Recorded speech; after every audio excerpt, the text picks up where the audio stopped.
Bonjour et bienvenue. Aujourd'hui, on va s'attaquer à un concept qui a, et je pèse mes mots, complètement changé la trajectoire de l'intelligence artificielle. Il s'agit des réseaux de croyances profonds, ou DBNs. On peut vraiment les voir comme le chaînon manquant entre les débuts un peu théoriques de l'IA et la révolution du deep learning qu'on connaît tous aujourd'hui. Eh bien, c'était exactement ça, le dilemme du monde de l'IA au tout début des années 2000. Sur le papier, les réseaux de neurones profonds, c'était la promesse d'une puissance incroyable. Mais en pratique, essayer de les entraîner, c'était un vrai casse-tête. C'était même quasi impossible. Et c'est ce paradoxe, cette frustration, qui a préparé le terrain pour une découverte absolument majeure. Alors, voilà notre programme pour aujourd'hui. On va d'abord bien comprendre le problème de l'époque, puis on découvrira la fameuse solution de 2006. Ensuite, on va décortiquer l'architecture et le processus d'apprentissage des DBN, jeter un œil à leurs applications concrètes, et pour finir, on essaiera de bien saisir leur héritage, qui est toujours bien présent. Allez, on plonge direct dans le vif du sujet. Parce que pour vraiment apprécier la révolution qu'ont été les DBN, il faut d'abord comprendre le mur, le véritable mur auquel la recherche faisait face à ce moment-là.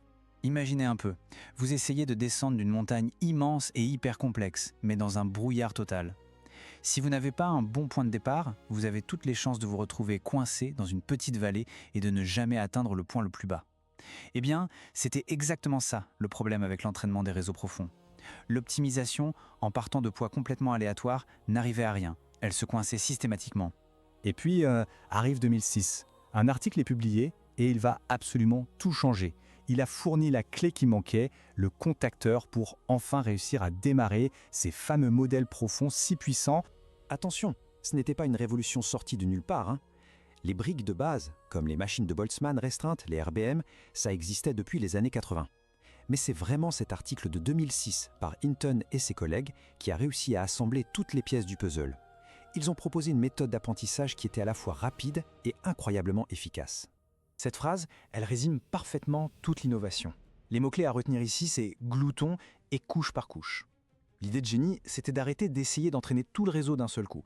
À la place, ils ont proposé de le construire et de l'entraîner étage par étage. Ok, maintenant qu'on a le contexte, passons à l'architecture pour voir comment tout ça s'articule. C'est quoi un DBN d'un point de vue structurel? En fait, tout commence avec son composant le plus fondamental.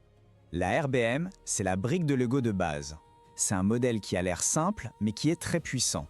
Il y a une couche pour les données qu'on lui donne, la couche visible, et une autre pour les caractéristiques que le modèle apprend tout seul, la couche cachée. Et le mot « restreinte » est super important. Ça veut dire que les neurones d'une même couche ne communiquent pas entre eux, ce qui, en pratique, simplifie énormément les calculs. Et cette structure en deux parties, c'est vraiment la clé de tout. Chaque neurone de la couche visible est connecté à tous les neurones de la couche cachée et vice-versa, mais aucune connexion latérale au sein d'une couche. C'est ça qui permet à la RBM d'apprendre des relations complexes dans les données de manière super efficace. Et voilà, c'est là que la magie opère. Un DBN, ce n'est rien de plus qu'un empilement de ces RBM. La sortie de la première RBM, c'est-à-dire l'état de ces neurones cachés, devient l'entrée de la RBM juste au-dessus. On empile les apprentissages, couche après couche, pour construire une représentation de plus en plus fine, de plus en plus abstraite des données.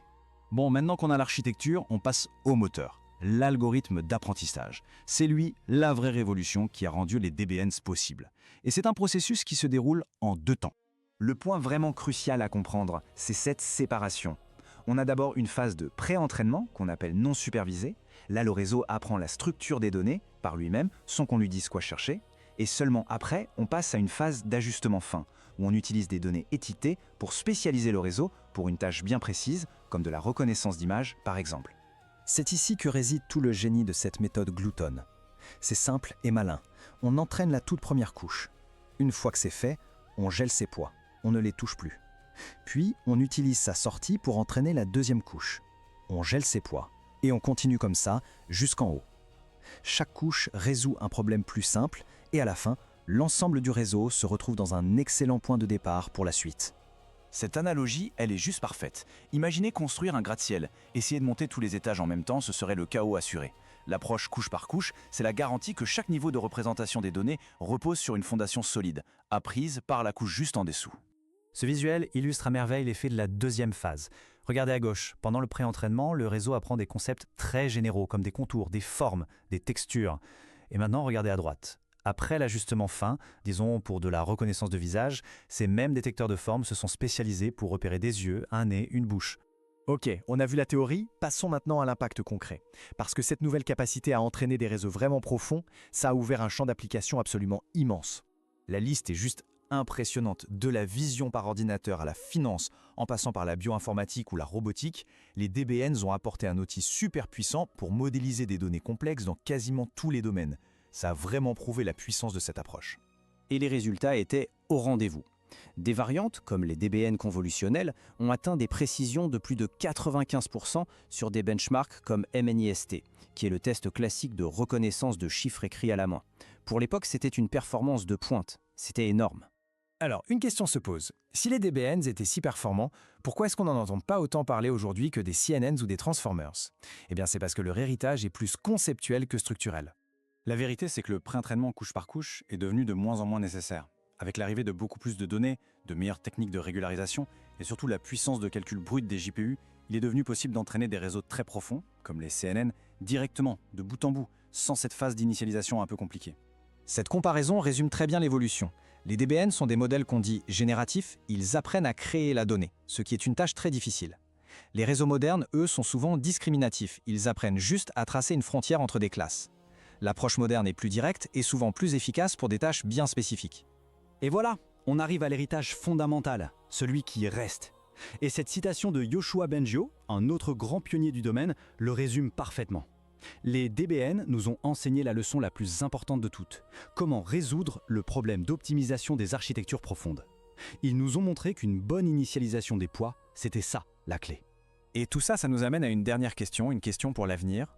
On voit bien que le pré-entraînement est revenu en force avec des modèles géants comme BERT ou GPT, même si la méthode a changé. Alors, au moment où on construit des modèles toujours plus profonds, toujours plus coûteux à entraîner, est-ce que cette idée de construire la connaissance de manière plus structurée, plus progressive, comme le faisaient les DBN, ne pourrait pas redevenir une stratégie essentielle? La question reste ouverte.